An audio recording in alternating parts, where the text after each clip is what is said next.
안녕하세요. 사연을 즐겨 듣는 청취자 여러분을 위해 제가 따끈따끈한 이야기를 들고 왔습니다. 저는 서울에 살고 있는 30대 후반의 여자고요.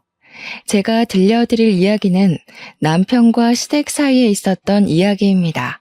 과거 이야기부터 쭉 시작할 텐데 남편의 살아온 이야기가 얼마나 기구했는지, 그리고 최근에 벌어진 아주 큰 이야기까지 해보려고 합니다. 마음을 곱게 쓰지 않은 사람의 최후가 얼마나 더러운지 제 이야기를 들어보신다면 격하게 공감이 갈 것이라 생각됩니다. 그럼 지금부터 이야기를 시작해 보도록 하겠습니다. 우리 남편은 유년 시절을 아주 불행하게 보냈습니다. 우리 남편이 어릴 적 친모가 병으로 세상을 떠나게 되면서 엄마의 손길이 필요했던 남편을 위해 시부는 새장가를 들게 되었습니다. 그때는 남자 혼자 애를 키운다는 게 상당히 불쌍하게 여겨지던 시절이라 주위 사람들이 발벗고 나서서 시부의 재혼 자리를 알아봐 주었다고 했어요. 그때 우리 시부는 일이 무척이나 바쁜 실력 있는 목수였는데, 실력이 진짜 좋아서 돈도 많이 벌었지만 각 지방에서 끊이지 않는 일거리를 쫓아다녀야 해서 바빴대요. 돈을 버는 만큼 시간에 쫓기게 되고 자연스럽게 우리 남편을 돌봐줄 사람이 필요했던 거죠. 시부의 재혼은 오로지 남편을 위한 결정이라고 해도 과언이 아니라고 했습니다. 남편을 챙겨줄 사람을 구하기 위해 재혼을 선택한 시부의 결혼 생활은 행복했을까요? 우리 남편은 행복했을까요? 시부는 그 와중에도 새엄마가 들어오면 남편을 챙기지 않을 수도 있다는 불안감과 걱정에 아이가 딸린 여자를 새엄마로 들인 겁니다. 그래서 우리 남편은 새엄마가 생긴 날 4살 차이가 나는 여동생도 생기게 되었죠. 처음에는 우리 남편이 4살이나 어린 여동생이 생겨서 참으로 좋았다고 했었어요. 우리 남편이 초등학교 6학년일 때 시부가 재혼을 했으니 여동생은 초등학교 2학년이었죠. 남편은 나서서 동생이랑 놀아주고 참 잘 챙겼다고 했어요. 그런데 새엄마 입장에서는 그게 불편하고 싫었대요. 초등학교 6학년이면 알 거 다 아는 나이 아니냐고, 우리 딸은 아무것도 모르는데 아들이 나쁜 마음 먹으면 어떡하냐면서 걱정을 했대요. 우리 남편한테 자기 딸한테 가까이 가지 말라고, 소름 끼친다고, 딴 마음 먹는 거 아니냐고 그런 소리를 대놓고 했다는 겁니다. 우리 남편은 그냥 여동생이 귀엽고 예뻐서 놀아주고 싶고 챙겨주고 싶었던 건데 겸상도 하지 말라는 식으로 말해서 너무 속상했다고 했어요. 그 어린애가 알면 뭘 안다고 그러겠어요. 그러던 도중에 신우가 학교에서 실내화를 갈아 신고 까먹고 신발 주머니와 운동화를 챙기지 않아서 신발을 분실하게 된 거예요. 놀란 신우이가 남편한테 찾아가서 "오빠, 나 운동화를 잃어버렸어" 하면서 엉엉 울었대요. 남편은 신우의 신발을 찾아주려고 선생님께 양해를 드린 뒤에 같이 운동장도 찾아보고 학교 건물도 찾아보고 분실물 모아둔 곳에 가서도 찾아보았대요. 신발장도 다 뒤져보고 쓰레기 소각장도 다 가봤는데 누가 가져간 건지 결국 신발을 찾지 못하게 된 거죠. 실내화 신고 집까지 오게 되면 실내화가 더러워지고 내일 학교에서 당장 신을 실내화가 없으니까 둘은 고민에 빠지게 된 겁니다. 1시간을 넘게 학교를 뒤지다가 결국에는 남편이 신우를 업은 상태로 집까지 10분을 꼬박 걸어온 거예요. 동생 발에 흙이라도 묻을까봐 그 어린 나이에 동생 가방까지 다 무게 걸고 애를 업고 온 거죠. 초등학교 6학년짜리가 힘이 있으면 얼마나 있었겠어요? 땀 뻘뻘 흘리면서 여동생을 업고 집에 왔더니 시무가 난리가 난 거죠. 뭔데 내 딸을 업고 오냐부터 시작을 해서 남편이 땀을 뻘뻘 흘리고 있으니까 더럽다고 당장 씻으라고 혼을 내고, 신우가 시무의 말에 놀라서 아니라고, 오빠가 나 신발 잃어버려서 실내화 더러워질까봐 업어준 거야 하니까 또 트집을 잡더래요. 그냥 그거 신고 걸어오는 게 낫지 생각이 불순해서 업고 온 거 아니냐고 표독스럽게 남편을 추궁한 거죠. 우리 남편은 그때 자기도 모르게 깨달았대요. 뭘 해도 새엄마는 나한테 마음 열 생각이 없구나. 나랑 잘 지내볼 생각이 없구나 하고요. 주말에 시부가 지방에서 일을 끝내고 집으로 돌아오면 그때는 또 잘해주는 척 엄청나게 신경을 써줬다고 했어요. 그래서 남편은 주말이 차라리 빨리 왔으면 좋겠다. 시부가 오는 날만큼은 진짜 가족처럼 화기애애하니까 하니까 엄청 기다렸대요. 하지만 매번 올라올 수 있었던 것도 아니었대요. 시부가 주말에도 지방에 일을 하러 가게 되거나 출근을 하게 되면 지옥이었다고 했어요. 방문을 잠그고 거실에 나와볼 수조차 없었대요. 거실에 나가면 왜 나왔냐고 방에 들어가라고 윽박을 질러서요. 밥은 맨날 맨밥에 김치, 김, 참치캔 이런 것만 주고 먹고 싶은 걸 말해도 어쩌라고 하면서 들어주지도 않았대요. 신우가 먹고 싶다는 건 사다 주던 해주던 어떻게든 먹게 해주면서 남편이 햄이라도 구워주시면 안 돼요? 하면 햄이 없어 하고 말았대요. 솔직히 애 키우는 집에서 햄은 무조건 구비해두는 재료 중에 하나잖아요. 먹는 걸로 차별받으면 정말 서러운 거 아시죠? 하지만 남편은 새엄마니까 하면서 꾹꾹 참고 그러려니 했대요. 아무튼 우리 남편이 중학생이 되고 나서부터는 차별의 강도가 점점 심해지기 시작했대요. 집에 가봐야 온 것도 모르고 아예 신경도 안 쓰고 밥도 제대로 챙겨주지도 않았고요. 오죽하면 교복 빨래도 남편이 스스로 해야만 했다고 하니까 정말 심호가 나빠도 너무 나빴죠. 집에 있는 게 너무나도 싫었던 남편은 결국 시부한테 부탁을 해서 종합학원을 다니기 시작했대요. 학교 수업이 끝나고 학원에 가서 하루 종일을 시간을 보내고 집으로 돌아오는 게 마음이 편했던 거죠. 저녁밥으로 편의점에서 삼각김밥에 컵라면 하나씩 사 먹으면 시간을 버티고 버텼던 거예요. 한창 클 나이에 부실하게 먹어서 키가 크지 못할 법도 한데 시부가 체격이 좋아서 그런 건지 남편은 키도 쑥쑥 크기 시작했어요. 그러다 보니 또 부작용이 생기게 된 거죠. 바로 교복 바지가 너무 짧아진 겁니다. 교복이 무슨 칠부 바지처럼 짧아졌는데 사달라는 말을 못해서 그냥 입고 다니게 된 거죠. 그런데 우리 남편이 또 웃긴 게 친구들 사이에서 나름 인기도 좋고 잘 나가는 친구였나 봐요. 그 학교에 교복 바지를 칠부로 수선해서 입는 게 유행을 타기 시작한 거예요. 남편은 그냥 교복 사달라는 말을 못해서 입게 된 건데 친구들은 돈을 주고 수선을 하면서 칠부로 입고 다닌 거죠. 아무튼 학교에 칠부 바지 열풍이 부니까 학교 선생님들도 선도부도 집중 단속을 하게 된 겁니다. 당연히 우리 남편도 교복 바지를 줄인 거 아니냐고 오해를 받아서 걸리게 되었고 우리 남편은 새 바지를 구할 수 없는 입장이니까 그냥 무시하고 입고 다녔대요. 학교 선생님한테 교복 살 돈이 없어서라고 말하긴 너무 쪽팔리잖아요. 사춘기 시절 아이들에게 예민한 문제니까요. 거기다가 아버지께서 목수일을 하시면서 돈을 꽤 쏠쏠하게 벌고 있다는 걸 선생님도 알고 있었어요. 그때는 선생님들이 가정환경 조사를 다 하니까 알고 있던 시절이란 말이죠. 그런데 돈이 없어서 교복 바지를 못 사 입어요 라고 한다는 건 선생님을 기만하는 문제가 될 수도 있는 거였어요. 남편이 무시를 하고 학교를 다니니까 학교에서 새엄마에게로 연락이 가게 된 거예요. 애가 행색이 영 불량해지고 요즘 어울리는 친구들도 좀 별로라고 하면서 새엄마를 학교로 호출한 거죠. 남편의 담임 선생님이요. 그제야 시모가 남편의 바지가 그 모양인 걸 알게 된 거였어요. 그 전까지 남편이 학교 가는 걸 마중 나간 적도 없고 빨래도 안 해줬으니까요. 시모는 쪽팔리게 이런 걸로 학교로 오게 만든다면서 교복 바지를 새로 사줬다고 했어요. 물론 학교에 오고 가고 하게 만든 벌이라며 남편의 따귀를 엄청 세게 한 대 쳤다고 하더라고요. 그때 우리 남편은 새 교복 바지를 꽉 쥐고 결심을 했대요.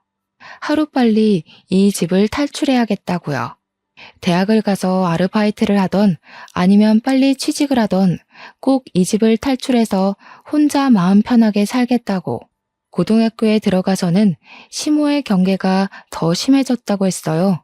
신우가 2차 성장이 찾아오면서 사춘기를 맞이하게 됐고 남편이 혹여라도 무슨 짓을 할까봐 시모가 곤두서 있었던 거죠. 그래서 남편은 더욱 집에 있기 싫어서 학원을 더 늘렸고 자연스럽게 악착같이 공부를 하게 되었고 예상보다 훨씬 좋은 학교에 입학을 하게 되었습니다. 우리 남편이 대학에 입학을 하고 시부가 무척이나 자랑스러워했다고 해요. 그런데 그때쯤 신우가 중학교 3학년이었는데 사고를 치고 다니기 시작한 거예요.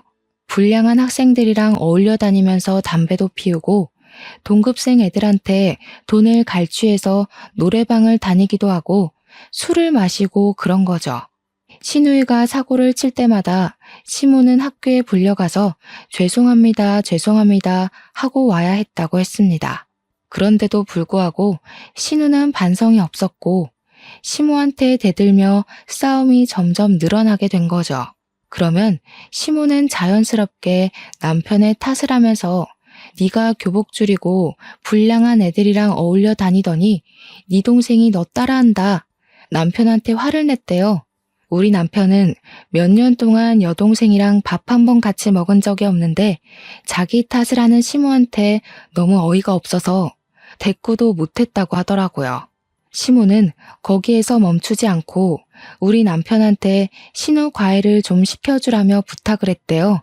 말이 부탁이지 거의 협박이나 다름없는 말투로 용돈 10만 원 줄 테니까 국영수 좀 가르치라고 대학은 보내야 하지 않겠냐고 했다는 겁니다. 어차피 같은 집에 살면서 틈틈이 시간 날 때마다 몇 시간씩 애 봐주는 건데 용돈 받는 셈 치고 애 공부 좀 시키라고 했대요. 남편은 그 말도 어이가 없는 거죠. 10만 원에 몇 과목을 봐주라고 하니까 우리 남편이 좋은 학교에 다녔기 때문에 다른 애들 과외하면 한 과목 가르치는데도 한 달에 40만 원은 받았단 말이죠. 그런데 고작 10만 원에 틈날 때마다 전 과목을 가르치라고 하는 게 도둑놈 심보지 뭐겠어요. 남편은 애초에 싹을 잘라놔야 한다는 생각이 들어서 딱 잘라서 거절을 했대요. 신우, 딱 봐도 공부할 머리는 아닌 것 같다고 맨날 저렇게 담배 피우고 술 먹고 나가서 노느라 바쁜데 무슨 공부냐고 포기하시라고 했대요. 그러니까 시모가 어쩜 오빠가 돼서 그런 말을 할 수 있냐고 따졌다는데 애초에 가족 취급 안 한 건 시모였잖아요. 남편이 신우가 얼굴은 좀 예쁘장하게 생겨먹긴 했으니까 저 얼굴 가꿔서 시집이나 보낼 생각하라고 했대요. 시모가 노발대발 난리가 난 걸 뒤로하고 잔소리 듣기 싫다고 바로 휴학계 내고 군대에 가버렸답니다. 글쎄. 일찍 군대에 가는 사람들은 대학 입학하자마자 휴학계 내고 군대로 바로 간다면서 남편도 그렇게 했대요. 아무튼 군대에 있는 동안에 받는 작고 소중한 월급들 깡그리 한 푼도 안 쓰고 모아서 군대에 전역하자마자 학교 근처에 고시원 같은 원룸을 얻었대요. 처음 가져보는 아무도 없는 자신만의 공간이라 너무나도 소중하고 좋았다고 하더라고요. 시부가 그래도 대학 등록금은 다 내주고 용돈도 보내줘서 과외에서 버는 돈까지 합쳐서 생활비로 썼다고 하더라고요. 우리 남편 생활력 참 강하죠? 그래서인지 집안일도 참 잘해요. 아무튼 대학도 잘 졸업하고 햇볕도 거의 안 드는 원룸에서 악바리처럼 취업 준비를 해서 대기업에 떡하니 취직도 하게 된 거죠. 남편은 대기업 취업이 확정된 그날 햇볕이 안 드는 그 집이 남양집처럼 따뜻하게 느껴졌다고 했어요. 대기업 취업한 뒤 눈칫밥 먹으면서 열심히 일하다가 누굴 만났게요? 바로 저를 만났습니다. 저랑 같은 회사 사내 커플이었거든요. 저는 남편의 그런 일생을 모르고 만났고 저에게는 벌어진 적 없는 일이었기에 처음 모든 이야기를 들었을 땐 정말 충격이 컸어요. 화목하게만 자란 우리 가정과 다른 환경에서 자랐다고 물꼬를 트고 그동안 살았던 이야기를 듣는데 눈물이 다 나더라고요. 남편이 상당히 진중하고 조용한 성격이었기 때문에 그런 아픔이 있을 거라고는 상상조차 못했었거든요. 게다가 꽤 진지한 이야기가 오고 가면서 저희 집에 방문을 하고 자주 와서 밥도 같이 먹고 할 때 우리 부모님한테 정말 잘했었거든요. 당연히 집에서도 저러겠구나. 사람이 참 바르게 자랐구나. 친딸인 저조차도 못하겠다 싶을 정도로 세세하게 우리 부모님을 챙겼거든요. 때가 되면 영양제 일일이 챙겨서 보내드리고 우리 엄마 스킨로션 떨어질 때가 되면 새로운 제품을 사다 바치고 했거든요. 당연히 본인 부모님께도 그러겠구나 했는데 전혀 교류 없이 지내던 상태였던 거죠. 우리 둘이 행복한 연애를 하고 있는 와중에도 남편은 본인 집을 생각하면서 속이 썩어 들어가고 있었다는 걸 몰랐어요. 새엄마가 그러니까 저한테는 시모인 그 여자가 남편에게 말도 안 되는 요구를 하고 있었거든요. 우리 남편한테 대기업 다니는 남자 중에 멀끔하고 돈 많은 인간 어디 없냐면서 신우 결혼을 좀 시키자고 했대요. 친구 중에 의사는 없냐, 변호사는 없냐. 좋은 대학 나와서 그런 친구 안 사귀고 뭐 했냐. 대기업 다니면 그런 인맥들 다 생긴다고 하던데 너는 어디서 뭐라고 있길래 그런 친구 하나 없냐? 너는 하나뿐인 여동생 시집 잘 가는 게 그리 곶감냐? 왜 좋은 사람 찾아오지를 않냐 하면서요. 결혼정보회사에 신우를 등록하러 갔는데 신우가 뭐 대학을 나온 것도 아니고 회사를 다니는 것도 아니고 그러니까 결혼정보 업체에서도 거절을 한 거죠. 그게 분해서 남편한테 대기업에 어디 격리 자리라도 하나 달라면서 돈 계산은 잘하니까 그런 데에 꽂아주라고 요구를 했대요. 무슨 구멍가게도 그런 식으로 취업은 안 시킬 텐데 대기업이 가당키나 하는 소리겠어요? 남편이 하루 이틀은 걸러들었는데 얼굴을 마주칠 때마다 그런 소리 하면서 자리 내놔라 하니까 스트레스를 받은 거죠.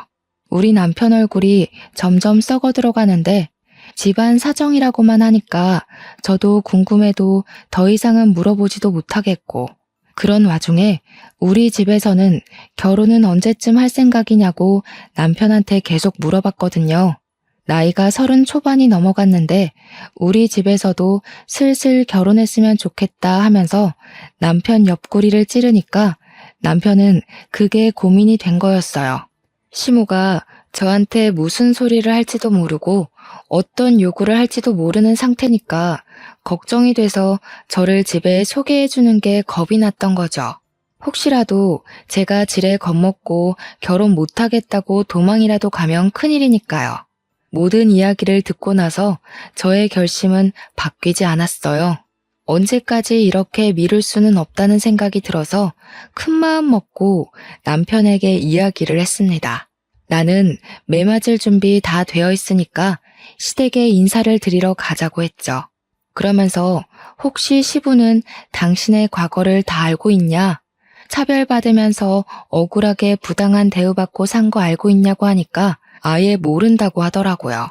원래 집에 자주 오지도 않았고 지금도 여전히 일을 하고 계신다고. 물론 예전처럼 매일같이 집에 없는 건 아니지만 간간히 나가신다고 했어요. 뭐 남편이 대학을 다니면서부터 자취를 시작했으니까 시부도 모를 수는 있다고 생각은 했지만 그것도 시부를 제가 색안경 끼고 보게 된 계기이기도 했거든요. 조금만 들여다보고 아들한테 관심을 가졌으면 시부도 알 수 있는 내용 아닌가 싶었고요. 주말에는 되도록 집에 있으려고 하셨다고 했으니까요. 근데 눈치 자체를 못 챘다는 게 우리 남편한테 그냥 관심이 없었던 건 아닐까 하는 생각으로 빠지게 되었죠. 어쨌든 시댁에 인사를 드리러 갔는데 시무랑 신우가 절 딱 보자마자 위아래로 쭉 훑어내리는데 느낌이 쎄하더라고요. 신우가 절 보면서 눈은 안 우는데 입꼬리만 올려서 억지로 웃는 그 얼굴 있죠? 그렇게 웃으면서 말하더라고요. 새언니, 축하해요. 우리 집처럼 화목하고 단란한 집에 시집 오는 게 쉬운 일은 아닌데.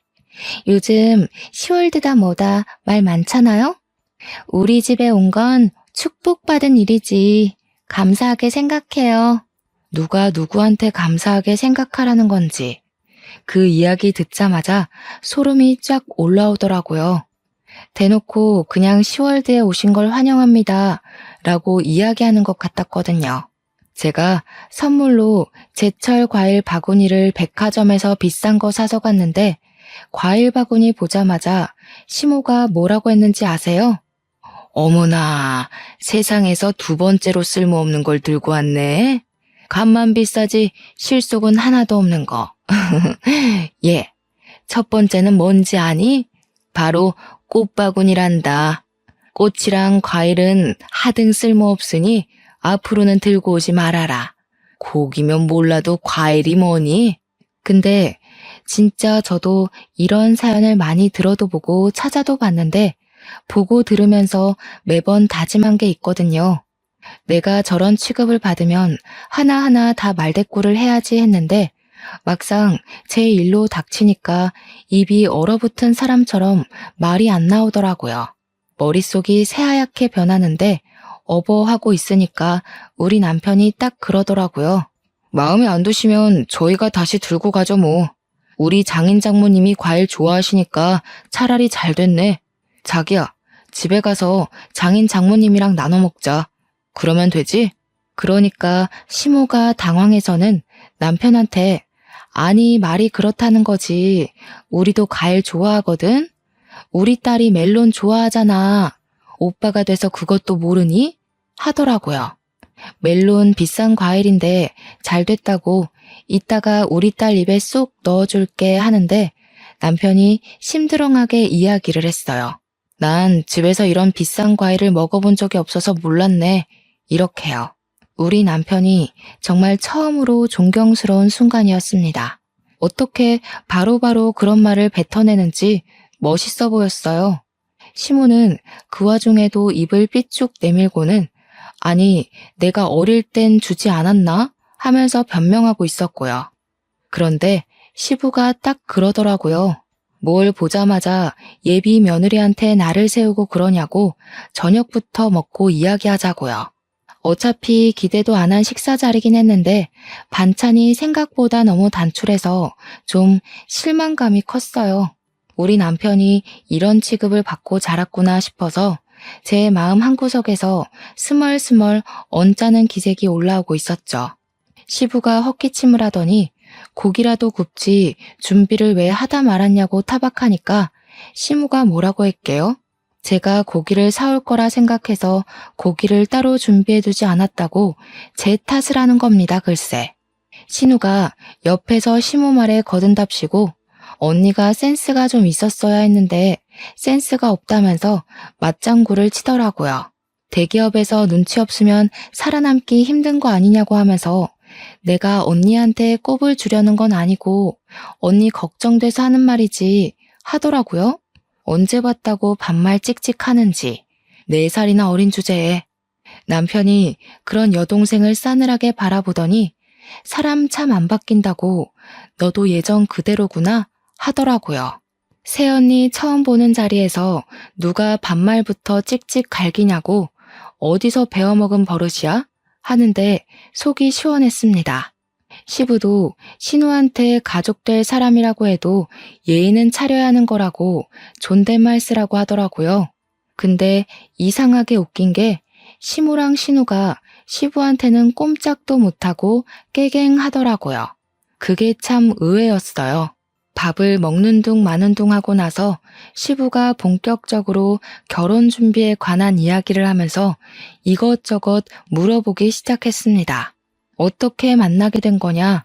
부서가 다르다던데 소개라도 받은 거냐 하면서 남편과 저의 연애사를 궁금해 하셨어요. 그냥 뭐 회식 자리에서 우연히 만났는데 때 서로 휴대폰 번호 교환하고 만나기 시작했다. 이런 이야기를 하고 있었죠. 근데 시모가 제 앞에 과일이란 과도를 탁 소리 나게 내려두는 거예요. 느낌이 바로 딱 오잖아요. 이거 나한테 시키려고 일부러 내 앞에 두신 거구나. 기싸움 하는 거구나 하는 느낌이요. 아니나 다를까 웃는 얼굴로 우리 새아기 솜씨 좀 보자면서 과일 깎는 거야 요즘 다 기본 아니냐고 하더라고요. 신우는 그 기본도 못하게 생겼던데 뭐 보여달라고 하시니까 제 솜씨를 자랑해야겠다 싶었습니다. 제가 대기업 취직하기 전에 아르바이트로 대학생 때 호프집에서 일을 했었거든요. 학교 앞에 저렴한 호프집이라 늘 손님이 미어 터지는 곳이었는데 제가 바로 과일 안주 담당이었습니다. 그래서 진짜 현란한 솜씨로 과일을 척척 깎아서 플레이팅까지 완벽하게 해서 내놨어요. 그랬더니 신우가 과장된 말투로 이야기를 하더라고요. 우와, 언니 소시적에 클럽이나 나이트 같은 데 많이 다녔나 봐요? 아니면 술집에서 일을 했나? 솜씨 대박이네. 물론 호프집도 술집이긴 하지만 신우가 말하는 술집은 뉘앙스가 조금 다른 술집이었어요. 제가 네? 하면서 잘못 들은 건가 싶어서 표정을 싹 굳혔더니 신우가 놀래는 척하면서 되려 큰 소리를 내더라고요. 어머 언니, 진짜 술집에서 일했던 거야? 대박이다. 술집에서 일했는데 어떻게 대기업을 갔어? 술집 손님 중에 대기업 사람이 있었나? 스폰서야? 이 난리를 피우는 거예요. 제가 순간 화가 나서 아니 저기요 하는데 남편이 바로 정색하고 미친 거 아냐? 하더라고요. 평소 같으면 무시하고 지나갔을 말인데 남편이 화를 내니까 신우가 누나를 이리저리 굴리더라고요. 스폰이라니 신우 생각하는 거하고는 진짜 영 아니었어요. 제가 그래서 그냥 솔직하게 이야기를 했죠. 대학 다닐 때 등록금 보태려고 학교 앞에 있는 호프집에서 아르바이트를 했었다고요. 그러니까 신우가 깔깔 웃으면서 아니, 호프집도 술집이지 뭐 이러더라고요. 시부가 신우 손을 찰싹 내리치면서 경거망동하게 행동하지 말라고 자꾸 이러면 용돈이고 뭐고 다 끊어버릴 거라고 했죠. 너도 새언니처럼 아르바이트라도 해서 한 푼이라도 벌어서 쓸 생각을 해야지 맨날 클럽 나이트 다니는 게 누군데 그런 소리를 누구 앞에서 하냐고 했어요. 시부가 꽤 기분이 나빴는지 신우한테 한 소리를 하니까 신우가 그러더라고요. 보면 아빠는 이런 식으로 오빠랑 나랑 차별을 하더라. 오빠만 좋아해 맨날. 입을 삐죽이면서 이야기를 하는데 차별은 누가 받았는데 그딴 소리를 하는 건지 제 속이 터져나가는 느낌이었습니다. 한 차례 폭풍이 쓸고 지나간 것처럼 순간 정적이 찾아왔는데 시무가 딱 그러더라고요. 예, 너네 이제 부부가 대기업에 다니는 거니까 돈은 섭섭지 않게 벌겠다. 우리한테 용돈은 얼마나 줄 수 있니? 피는 안 섞였어도 키워준 부모인데 그래도 다달이 150만 원 정도는 줄 수 있지? 이제 너희 아버지도 늙어서 일 못해. 우리도 노후 즐기면서 쉬엄쉬엄 살아야지. 그러니까 신우가 냉큼 끼어들어서는 저는 용돈 50만 원씩만 주면 돼요 하더라고요. 저는 어이가 없어서 숨만 들이키고 있었고 남편은 바로 대답을 했어요. 너는 알아서 벌어서 쓰도록 하고 시댁에 주는 만큼 처가에도 당연히 드려야 하는데 그럼 우리는 뭐 먹고 삽니까? 애 낳아서 키우려면 돈도 모아야 하고 아직 아파트 대출도 남아있어요. 한 달에 30만 원 정도 용돈은 드릴 수 있습니다. 그건 와이프랑도 이야기 끝냈고요. 30만 원이라는 말에 시모가 아니 그런 법이 어디 있냐고 이야기를 하는데 시부가 말을 딱 끊더라고요. 용돈이고 뭐고 다 필요 없으니까 둘이서 행복하게 알아서 잘 살라고 그게 효도하는 거라고요. 시무는 씩씩거리면서 시부한테 애들 키워놨는데 우리 노후는 책임지라고 해야지 하고 있고 시부는 바라는 게 뭐가 그리 많냐고 애들끼리 행복하게 사는 게 우리 노후를 즐겁게 하는 거라고 딱 잘라서 이야기했습니다. 적어도 시부는 생각이 제대로 박힌 것 같아서 다행이라고 느꼈죠. 그렇게 첫인사와 동시에 결혼 허락을 받고 상견례 자리를 마련하게 되었습니다. 당연히 우리 부모님께는 시작부터 단단히 일러두었죠. 우리 남편의 과거를요. 차별도 심하게 받았지만 시무랑 신우가 무척이나 상식적이지 않은 사람이라고 한 귀로 듣고 한 귀로 흘려달라고 부탁을 드렸습니다.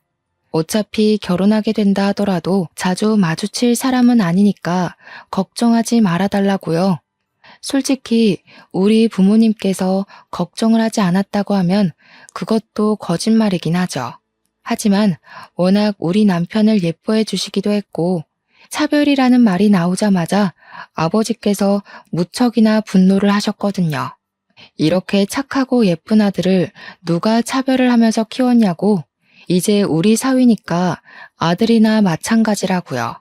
당연히 상견례 자리에서 시무랑 신우가 말도 안 되는 말과 행동을 했습니다. 예상했던 일이고 미리 일러두었던 터라 크게 당황하지는 않았지만 어이는 없더라고요. 상견례를 한정식 집에서 했는데 식당에 자리를 안내받아서 들어가자마자 핀잔 주기 바쁘더라고요. 대기업의 센스가 이 정도밖에 안 되냐면서 무슨 호텔 레스토랑에 룸 잡고 밥 먹는 줄 알았는데 이런 집이면 친구들한테 자랑도 못하겠다고요.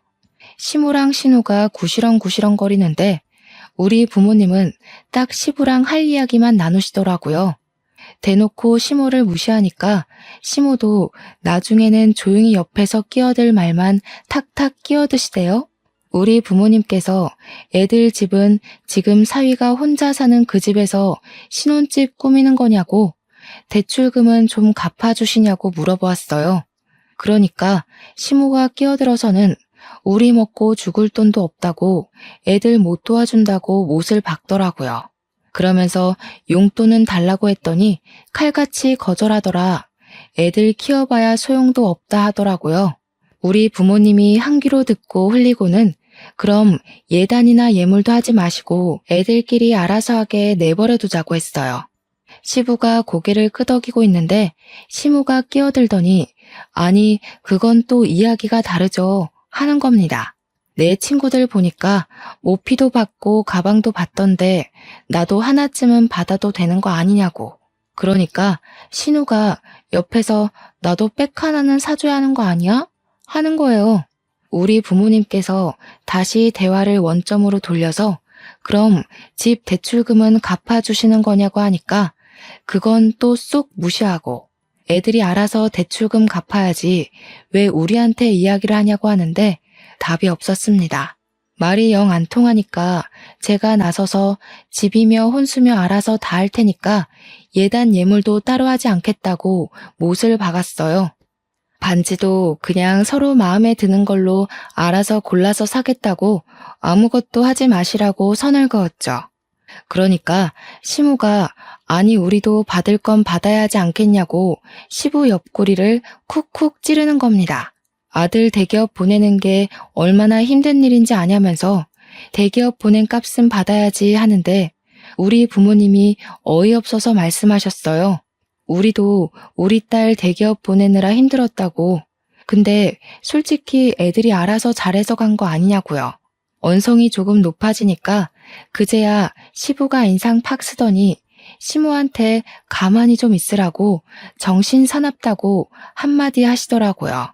결국에는 우리 뜻대로 알아서 하는 걸로 정했고 남편이 시댁 근처에도 가지 말자고 하더라고요. 다행히 남편이 살던 아파트가 친정이랑 가까운 위치여서 그러자고 했어요. 결혼하고 나서는 꽤 살만했습니다. 남편도 자신만의 가정을 꾸려서인지 안정을 찾아가는 것 같았고요. 우리 부모님이랑 자주 만나서 밥을 먹는데 이제야 정말 가족이 생긴 기분이라며 부모님께 감사하다고 인사도 하고요. 시댁이랑은 최소한의 도리만 지키면서 거리를 두고 살았습니다. 그렇게 몇 년의 시간이 흐르고 갑자기 시댁에서 소란스러운 일이 벌어졌어요. 다름 아닌 신우가 혼전 임신을 해서 결혼을 갑작스럽게 준비하게 되었다는 것이었습니다. 저는 놀래서 신우가 만나던 남자친구가 있었어요? 하고 물어보니까 신우가 너무 당당하게 아니, 클럽에서 내가 진짜 대단한 인간 하나를 물었잖아 하는 거예요. 저는 이게 뭔 소린가 싶어서 네? 하고 물어보니까 클럽에서 만난 남잔데 건물주라고 자기를 소개했다는 거예요. 건물주 만나기가 쉽냐면서 바로 꼬셔서 임신부터 했지 하는 거예요. 아니, 연애를 한 게 아니라 임신부터 했다고요? 듣고도 믿어지지가 않아서 되물었더니 건물주라는데 당연히 바로 임신부터 해야 하는 거 아니냐요.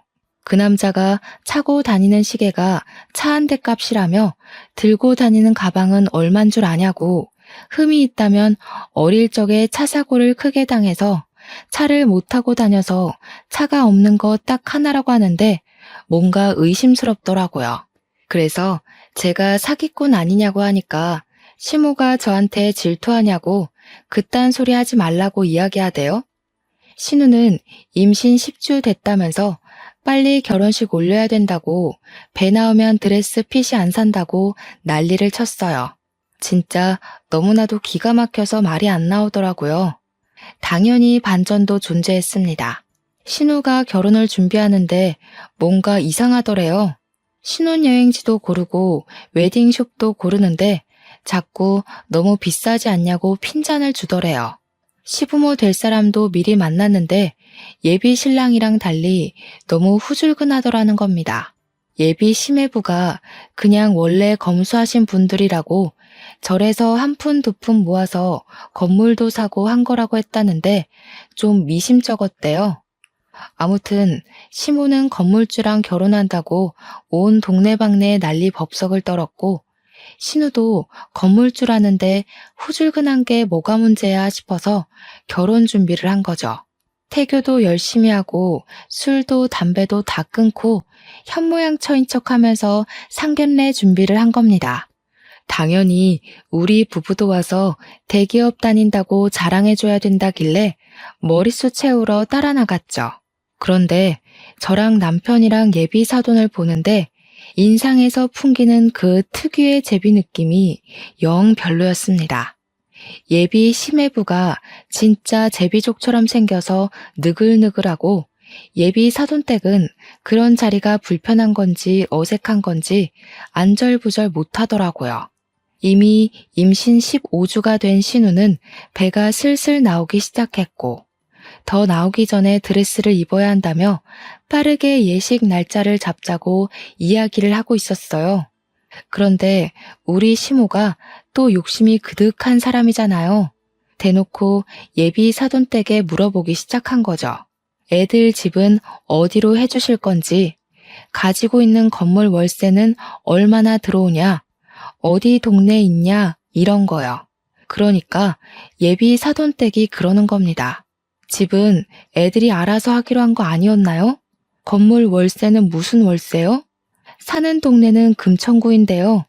시모가 고개를 갸우뚱하면서 아니 건물주라면서요 하니까 건물주? 무슨 건물주?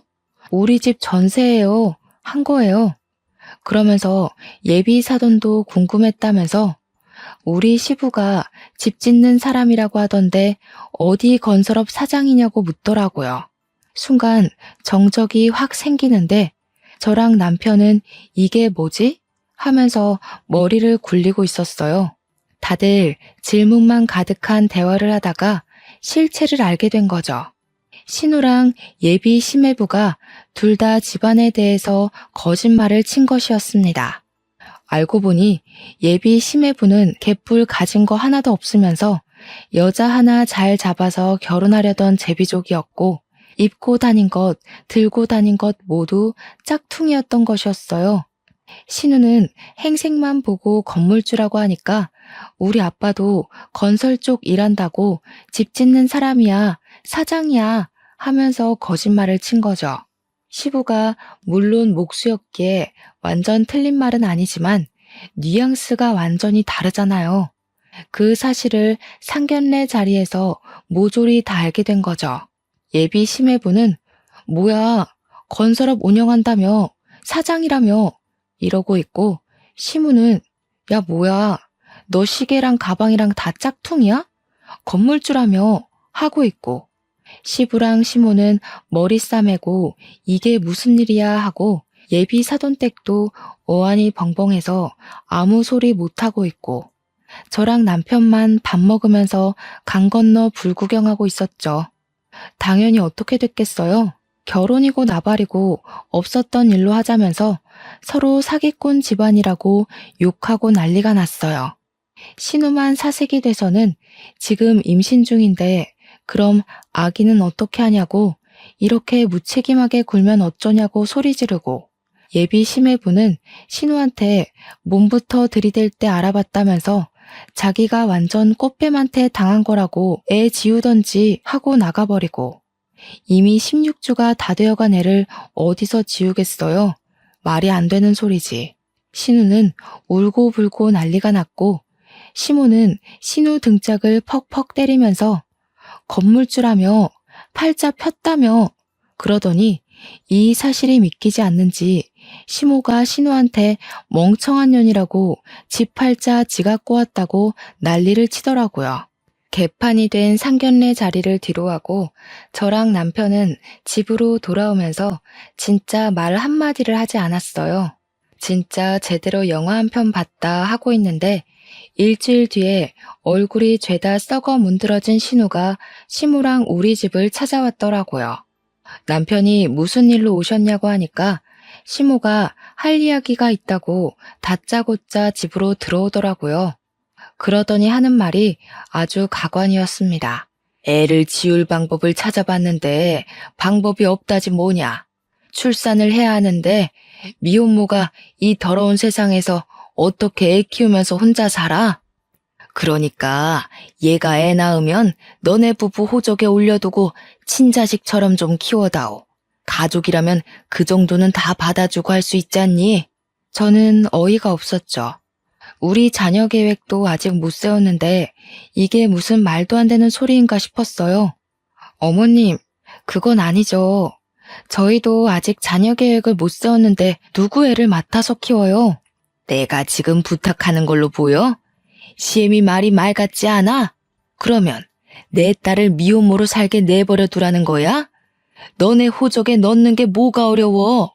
그 말을 조용히 듣고 있던 남편이 코웃음을 팍 치면서 신우를 노려보더라고요. 아무 말도 못하고 있던 신우가 남편을 보더니 흠칫 놀라더라고요. 너 내가 차별받고 자란 과거를 다 알면서도 나한테 네 자식을 맡기고 싶냐? 내가 네 자식한테 무슨 짓을 어떻게 할 줄 알고 나한테 애 보내겠다는 소리를 아무렇지도 않게 해? 그러니까 신우가 놀래서 오빠 하면서 벌벌 떨더라고요. 시모도 얼굴이 시퍼렇게 질려서 아무 소리 못하고요. 내가 당한 만큼 갚아주겠다고 해도 나한테 아이 보낼 자신 있어? 무섭다, 무서워. 어떻게 오빠가 돼서 아직도 그런 걸 마음에 두고 이런 식으로 동생을 괴롭혀? 차별을 한 사람은 모르지. 당한 사람만 아는 거지. 나 같으면 내가 무서워서라도 이런 부탁을 못할 것 같은데. 내가 얼마나 우습게 보였으면 이런 부탁을 해? 됐고, 죽이 되던 밥이 되던 혼자 애 키우면서 살아. 네가 저지른 짓 네가 책임지고. 그러더니 내 집에서 당장 나가라며 신우랑 시모를 쫓아냈어요. 얼마나 제 속이 시원하던지 박수를 쳐줬답니다. 그 뒤로 신우랑 시모는 저희 집에 나타나지 않았고 시부를 통해서 이야기를 듣게 되었습니다. 시모가 앞장서서 심해부 될 뻔한 그 사기꾼한테 양육비 청구 소송을 진행 중이고, 신우는 결국 출산을 해서 미혼모로 아이를 키우고 있다고요. 가끔 우리한테 애를 봐달라고 시부를 꼬셔내고 있다고 하는데 제가 그랬죠. 우리 남편이 당한 일을 다 알고 있는데 저한테 애를 맡기겠다고요? 라고요. 그 덕에 시부도 남편이 과거에 당한 차별에 대해 모조리 다 알게 되었고, 시부가 노발대발 난리가 나게 된 거죠. 그렇게 아들을 괴롭혀 놓고 어떻게 애를 아들 호적에 입적시켜서 키워달라는 철면피 같은 소리를 할 수 있냐고. 그 와중에도 시모는 우리 남편이 너무하다고 했다네요. 시부는 짐 싸서 나가고 싶은 거 아니면 우리 남편한테 더 이상 연락하지 말라고 했대요. 신우가 저한테 연락 와서는 하루 정도 봐줄 수도 있지, 그걸 다 시부한테 일렀냐고 하면서 자기한테 너무 가혹하다고 하소연을 하대요. 저는 웃으면서 자업자득 아니에요? 했죠. 그러니까 신우가 이러면서 전화 끊더라고요. 이제 와서 신우도 왜 우리한테 친한 척 하는지 눈에 빤히 보여서 받아주지 않고 있어요. 아이를 낳았으면 당연히 책임을 져야 하지 않겠어요? 시모도 신우도 우리 남편 괴롭혔던 그 죗값을 태어난 아이에게 평생 숙지하면서 살았으면 좋겠습니다. 제 이야기는 여기서 끝이에요. 역시 사람은 죄 짓고 살면 안 되겠죠? 모든 일은 부메랑처럼 돌아오게 되어 있답니다. 저와 남편은 이번 일을 잊지 않고 꼭 기억할 거예요. 제 이야기를 들어주셔서 감사합니다.